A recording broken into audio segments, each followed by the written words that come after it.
अब जमीन खरीद बिक्री में गड़बड़ी करना लोगों के लिए मुश्किल ही नहीं नामुमकिन सा हो जाएगा।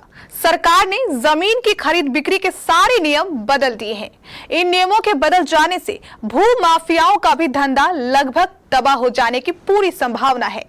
सरकार के नए नियम के अनुसार अब सिर्फ वही व्यक्ति जमीन की बिक्री कर पाएगा जिसके नाम से जमाबंदी होगी। गौरतलब है कि इसके पहले ऐसा नहीं होता था। इस नियम के बदल जाने से पुश्तैनी जमीन को बेचने के लिए भी लोगों को पहले कानूनी ढंग से बंटवारानामा तैयार करना होगा और उसके बाद अपने नाम से जमाबंदी करनी होगी, तभी वह जमीन बेच पाएंगे।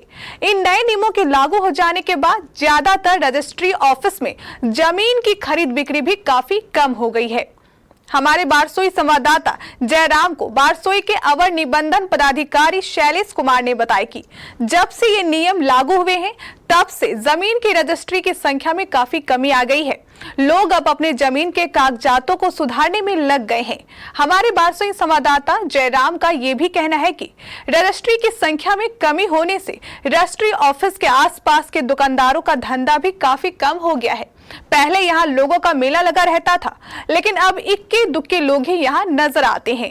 देखिए, निबंधन में जो खासकर विक्रेता पक्ष होगा तो विक्रेता पक्ष में स्वयं के नाम से जमाबंदी को अभी अनिवार्य कर दिया गया है। ये कोई नई बात नहीं है, 2019 में ही इस रूल्स को लाया गया था, लेकिन माननीय उच्च न्यायालय के द्वारा इस पर स्टे लगा दिया गया था।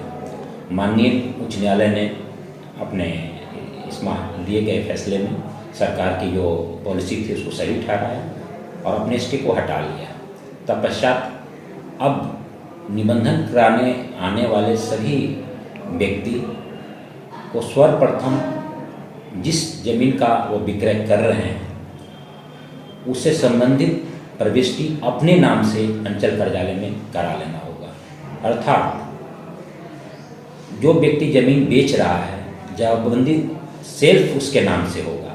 अगर उसके माता पिता, दादा दादी या अन्य लोगों के नाम से है तो वैसे जमीनों का निबंधन तत्काल नहीं किया जाएगा। इससे तो सर निबंधन में भी कमियां आ रही है।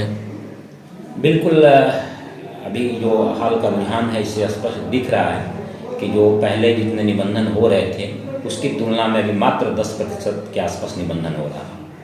सरकार प्रयासरत है, खास करके राजस्व भूमि सुधार विभाग के स्तर से कई सारे पहल किए जा रहे हैं। इसमें मंगलवार, बुधवार और गुरुवार को पंचायत स्तर पर स्पेशल कैंप और शिविर लगाकर जमाबंदी सुधार या नाम अंतरण के संबंध में लोग आवेदन दे करके अपनी जमाबंदी को अद्यतन करवा सकते हैं और जमाबंदी अद्यतन करवा करके निबंधन कार्यालय में आकर के अपने वांछित जो भूखंड है उसकी बिक्री कर सकते हैं, उसका निबंधन करवा सकते हैं। जी धन्यवाद। एक अच्छा रेस्टोरेंट कैसा होना चाहिए?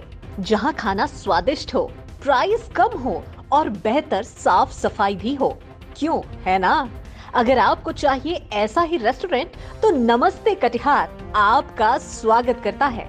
चाहे तंदूरी खाने का सवाल हो या मॉकटेल का, हर चीज में है मास्टरी हासिल। ऐसा रेस्टोरेंट ना कहीं देखा और ना ही कहीं सुना। नमस्ते कटिहार, सबका चहीता, बैंक्वेट हॉल और पार्किंग की सुविधा के साथ